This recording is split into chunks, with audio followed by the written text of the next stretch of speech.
Bismillahirrahmanirrahim. Assalamualaikum warahmatullahi wabarakatuh. Perkenalkan, nama saya Rahmat Hidayat Firmanillah. Nah, pada kesempatan kali ini kita akan belajar nyaman dan simpel mengenai beberapa hal berikut. Yang pertama, kita akan membahas cara instalasi VirtualBox, cara instalasi OS Ubuntu, aplikasi simulator jaringan GNS3, kemudian website GitHub, Command Git, dan aplikasi Cisco Packet Tracer.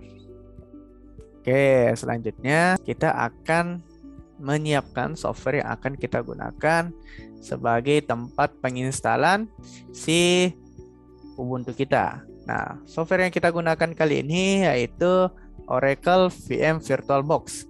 Kemudian, adapun file yang kita perlukan, kita memerlukan file instalan ataupun sistem file operasinya ini yaitu Ubuntu versi 20.04. Kemudian kita akan masuk ke aplikasi VirtualBox kita. Kita akan ke tab perkakas, kemudian kita klik icon baru.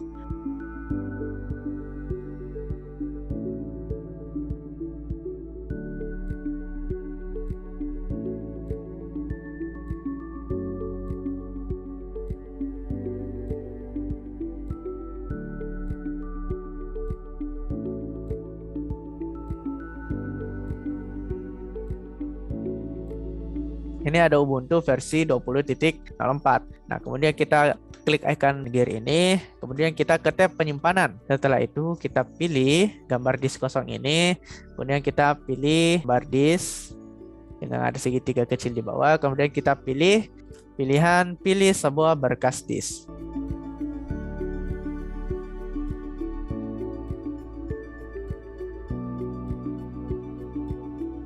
Nah, setelah kita lakukan tadi, kita klik mulai, pilih icon mulai, kemudian kita akan tunggu loadingnya berjalan, kemudian kita pilih Ubuntu 2.04 desktop.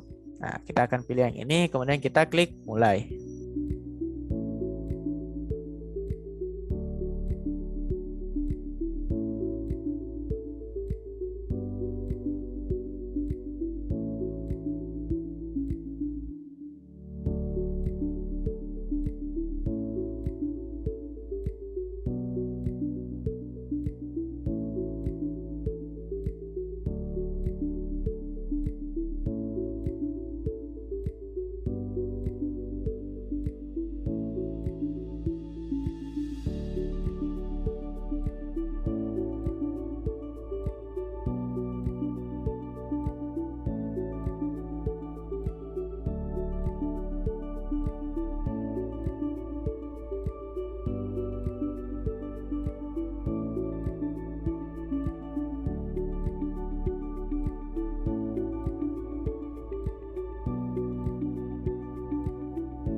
Oke, selanjutnya kita akan menginstal GNS3 atau Graphical Network Simulator.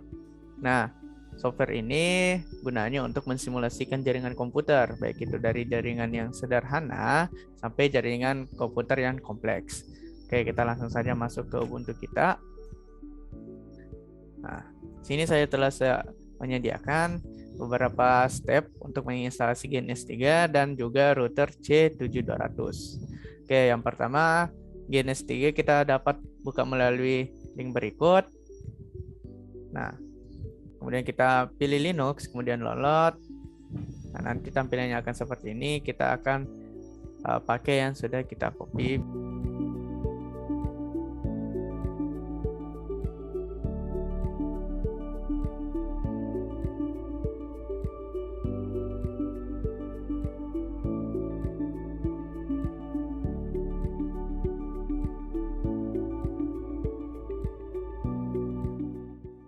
Oke, setelah kita merestart Ubuntu kita dapat membuka kembali terminal dan catatan kita.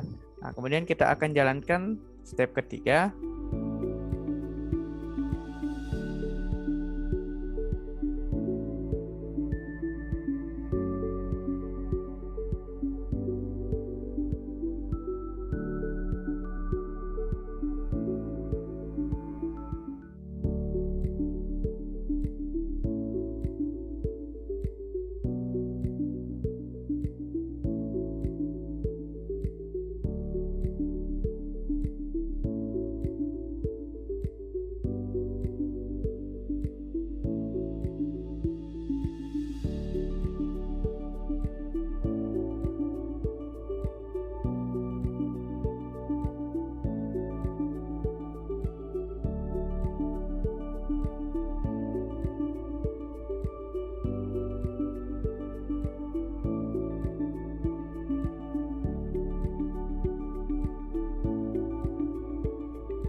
Oke, selanjutnya kita akan membuat topologi jaringan pada software GNS3 yang sebelumnya telah kita install.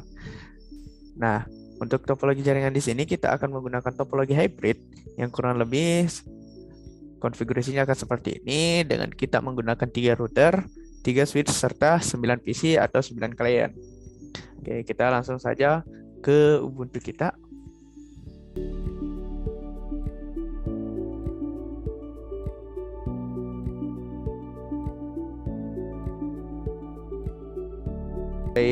Kebutuhan kita lagi, kita akan membutuhkan 3 buah router. Bisa kita buka bagian router, icon router sini, kemudian kita klik and drag. Ini router 1, router 2, serta router 3.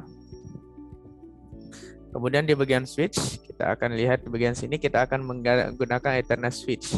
Nah, kemudian kita Ethernet switch kita butuhkan 3 juga. Kita akan drag.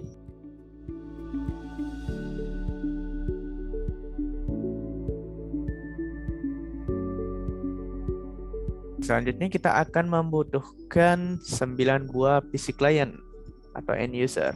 Nah, kita bisa ke bagian sini, ke tab ini, kemudian kita pakai yang VPC. VPCS. Nah, kita router 1 kita kasih 3 PC. 2 dan 3. Nah, saya akan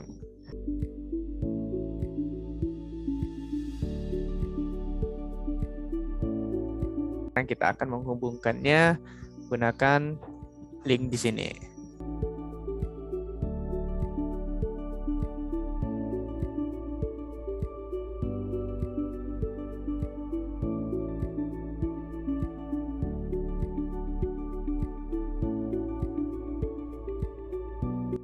Nah, untuk memudahkan kita untuk melihat port-port yang kita gunakan, kita bisa ke view, kemudian show hide interface label. Nah, di sini akan kelihatan buat interface-nya.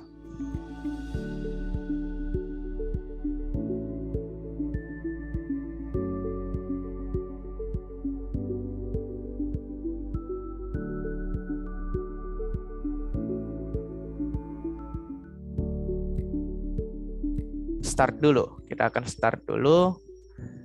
Kemudian yes. Nah, oke. Nah, semua linknya akan berubah menjadi hijau. Nah, pada router 1 kita akan klik kanan, kemudian kita pilih konsol. Oke, setelah kita menunggu konfigurasi awal dari router, kita tekan enter. Nah, kita tekan enter akan muncul R1, line R1. Nah, kita akan ikuti pada konfigurasi berikut. Nah,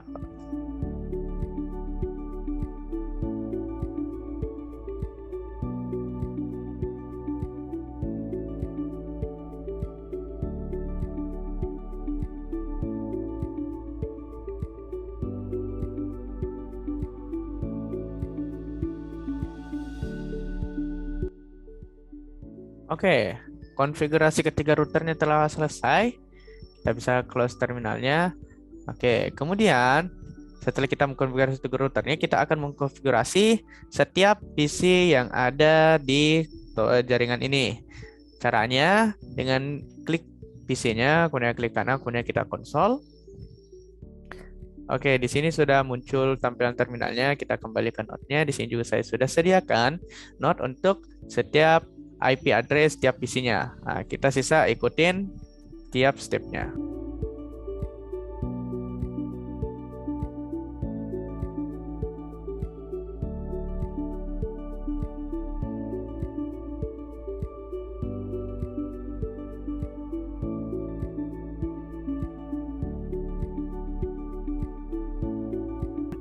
Kemudian setelah kita mengkonfigurasi ini, kita akan membuat routing. Nah, di routing di sini yang kita gunakan yaitu routing OSPF. Nah, routing protokol OSPF ini kita akan melakukan konfigurasi pada router 1, 2, dan 3.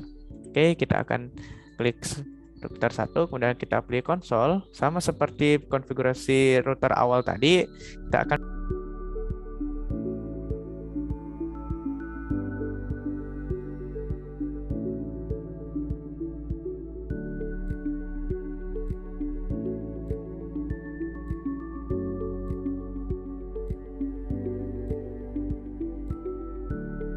Oke, nah setelah kita mengkonfigurasi routing MPLS pada ketiga routernya, nah sekarang kita akan mencoba melakukan ping dari PC1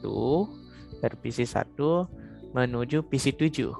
Nah, kita klik kanan ke konsol, kemudian pada PC1, kemudian kita klik enter, kemudian kita akan melakukan ping. Ping, kita lihat buat IP pada PC7. Nah, di sini IP PC7 menggunakan 192.168.11.162. Nah, kemudian kita enter. Oke, nah di sini kita bisa lihat pada proses ping, sini dikirimkan 5 buah data dan berhasil untuk direspon di PC7-nya. Nah, mari kita tahu apa itu routing OSPF dan routing MPLS. Nah, pertama OSPF dulu. Nah, OSPF atau singkatan dari Open Shortest Path First merupakan sebuah routing protokol berjenis EGRP atau Interior Gateway Routing Protocol yang hanya dapat bekerja dalam jaringan internal suatu organisasi ataupun perusahaan. Nah, jaringan internal yang dimaksud adalah jaringan yang di mana kalian atau kita sebagai pengatur jaringan memiliki hak untuk menggunakan, mengatur, serta memodifikasinya. Nah, itu untuk OSPF. Selanjutnya kita cari tahu apa itu MPLS atau Multi Protocol Label Switching. Nah, MPLS di sini merupakan sebuah teknologi transfer data pada jaringan backbone berkecepatan tinggi. Nah, MPLS di sini mengirimkan data berdasarkan prioritas label data yang lewat, tidak berdasarkan IP address. Nah, MPLS merupakan teknologi penggabungan antara IP dan Asynchronous Transfer Mode atau ATM. Oke, selanjutnya kita akan lanjut ke GitHub. Nah, GitHub itu apa? Nah, GitHub itu merupakan platform khusus developer yang dibuat karena terinspirasi dari cara kerja para programmer dari open source ke bisnis. Nah, GitHub itu sendiri merupakan manajemen proyek, sistem version code, sekaligus platform jaringan sosial bagi para developer seluruh dunia. Selanjutnya kita akan tahu apa itu Git. Nah, Git sendiri itu merupakan sebuah version control system yang telah digunakan oleh para developer untuk dapat mengembangkan software secara bersamaan. Nah, kemudian fungsi dari Git itu sendiri mengatur versi source code program dengan memberikan tanda baris serta kode mana yang perlu ditambah ataupun diganti. Oke, selanjutnya kita masuk ke Ubuntu kita akan melakukan instalasi function Git atau fungsi Git. Sudah apt update, masukkan password. Oke, setelah itu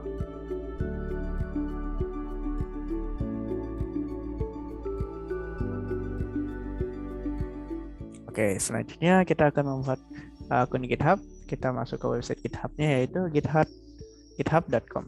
Nah, sekarang kita bisa ke kanan atas buat sign up. Kemudian kita akan masukkan email.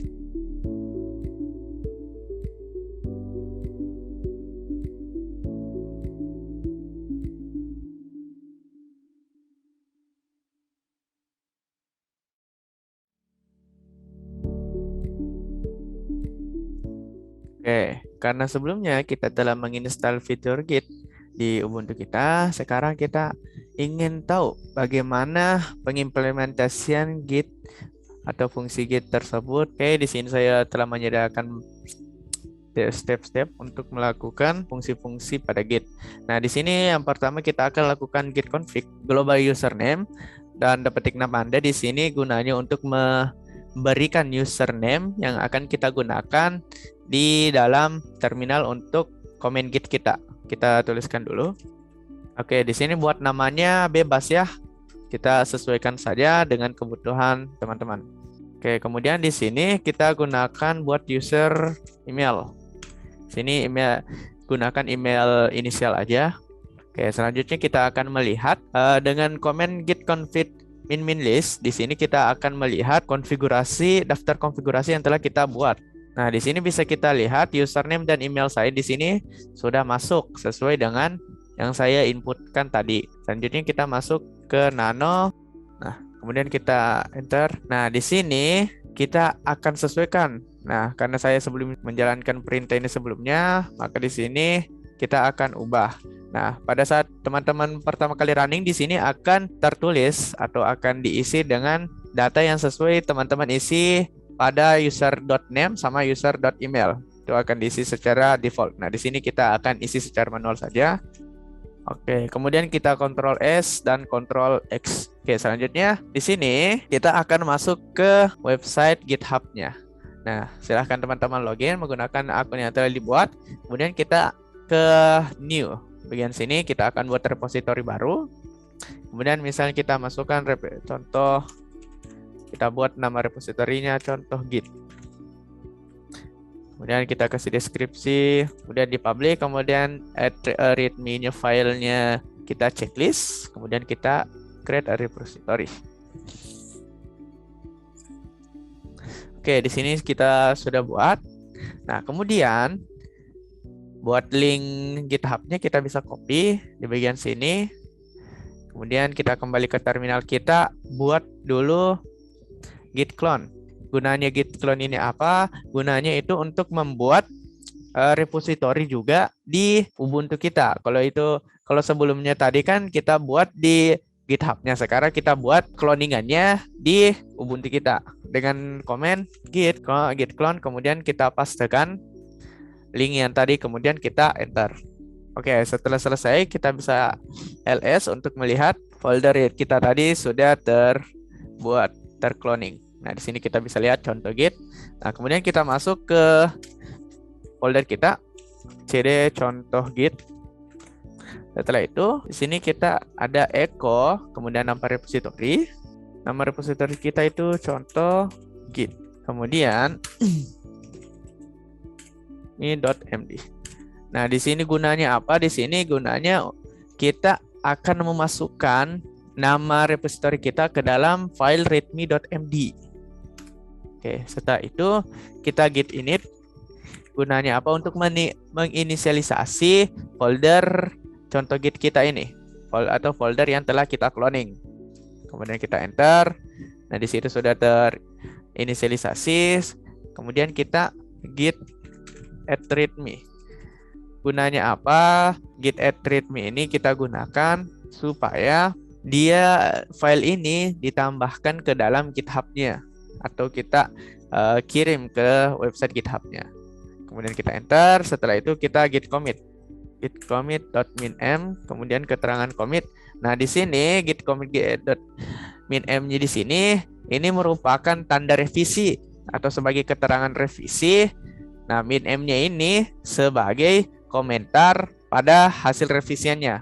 Nah, misal di sini kita kasih misal commit git pertama. Oke, kemudian kita enter. Oke, di sini sudah ada commit git pertama. Setelah itu kita masukkan git add titik. Oke, setelah itu sisa kita git push. Nah, git push ini file-file yang telah kita commit dan file yang telah kita tambahkan itu akan kita push ke dalam GitHub-nya. Oke, di sini langsung kita masukkan komen git push, kemudian kita enter. Nah, di sini akan kita diminta untuk masukkan username. Nah, username tadi yang kita buat di awalnya. Sini kita pakai Rahmat 09. Oke, di sini buat passwordnya di sini kita akan masuk ke website GitHub-nya untuk membuat personal token. Caranya gimana? Kita ke website GitHub-nya, kemudian kita ke icon profile, kemudian kita ke settings, scroll ke bawah, cari developer setting, kemudian personal access token. Setelah itu kita generate new code. Nah, kemudian kita masukkan password kita. Oke, setelah itu kita berikan note, misal token, ini bebas opsional buat note-nya. Kemudian di bagian checklist repository-nya kita centang Setelah itu kita generate token. Nah, untuk tokennya ini teman-teman bisa copy dulu, kemudian kita buatkan text editor, kita simpan di sini karena akan digunakan ke depannya.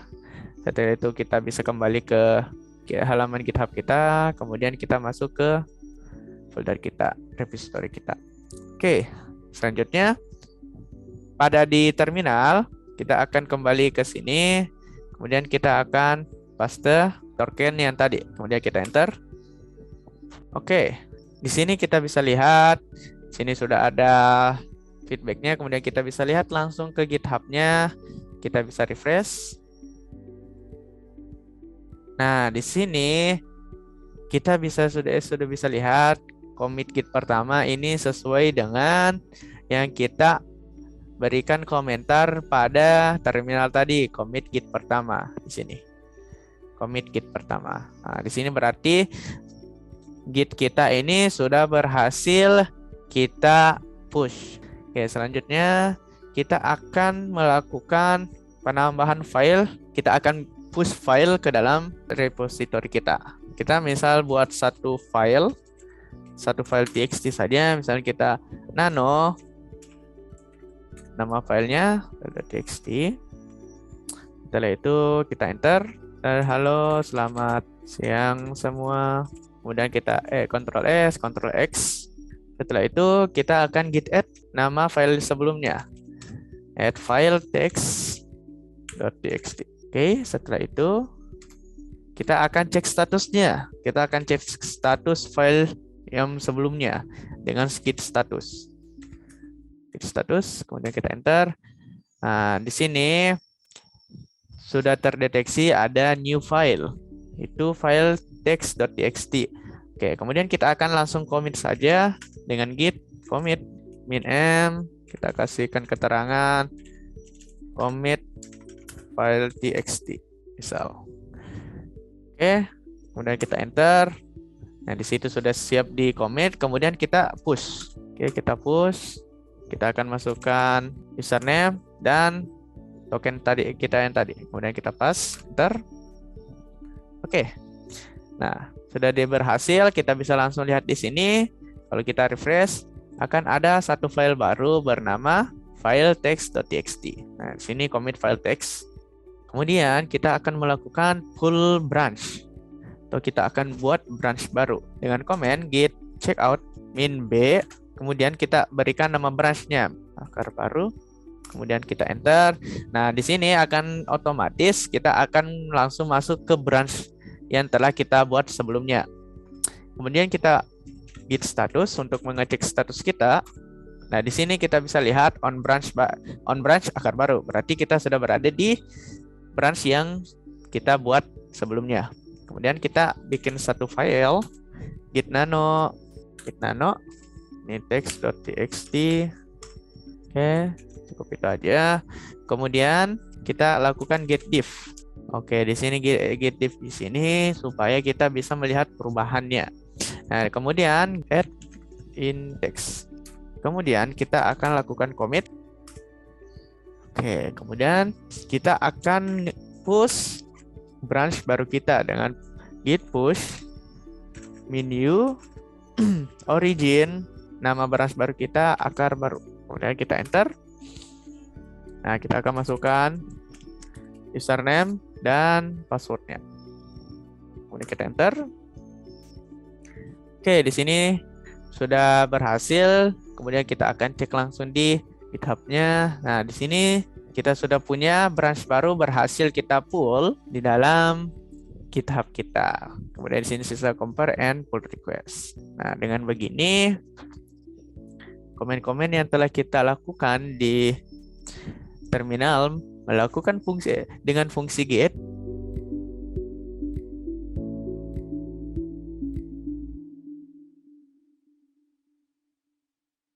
Oke, setelah teman-teman berhasil login, kita akan ke resource, kemudian download paket tracer.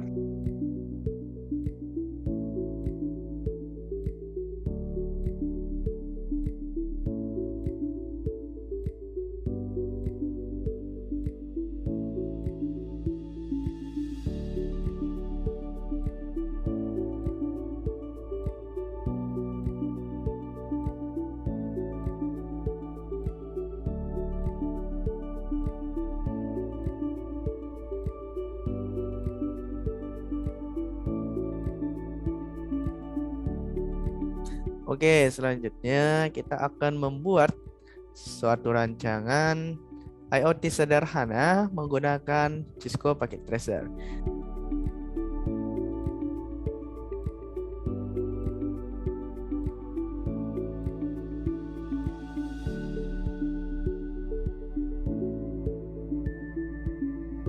Oke, setelah kita siapkan device-nya, kita bisa edit namanya di bagian baris kedua ini. Kita bisa klik, kemudian kita bisa edit. Nah, kita edit dulu. Oke, pertama kita klik saja pertama pintu, kemudian kita ke bagian config. Setelah itu di bagian global setting kita ke IoT server, kemudian kita checklist yang home gateway. Setelah itu kita advance, kemudian ke IO server config. Nah, buat network adapternya pastikan kita menggunakan yang PT IoT NM1W. Nah, itu untuk bagian konfigurasi wirelessnya. Oke, begitu juga untuk konfigurasi ketiga device yang lainnya.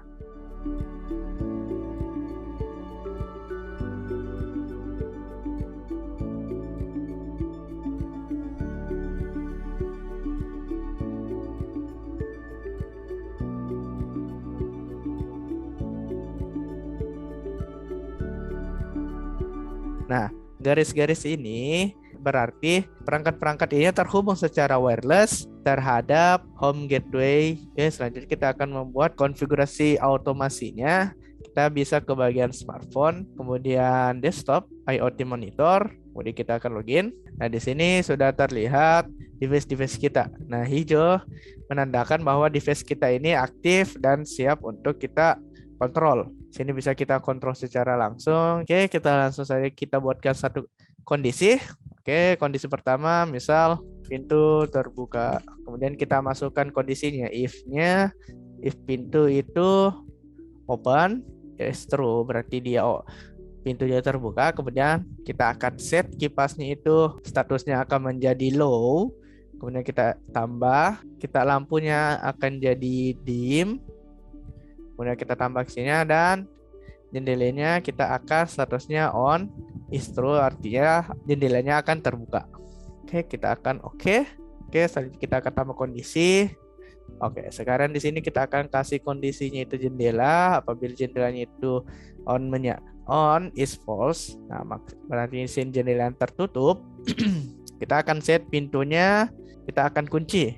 Itu lock. Oke, kita kipasnya kita nyalakan ke high dan lampunya kita jadikan ke on.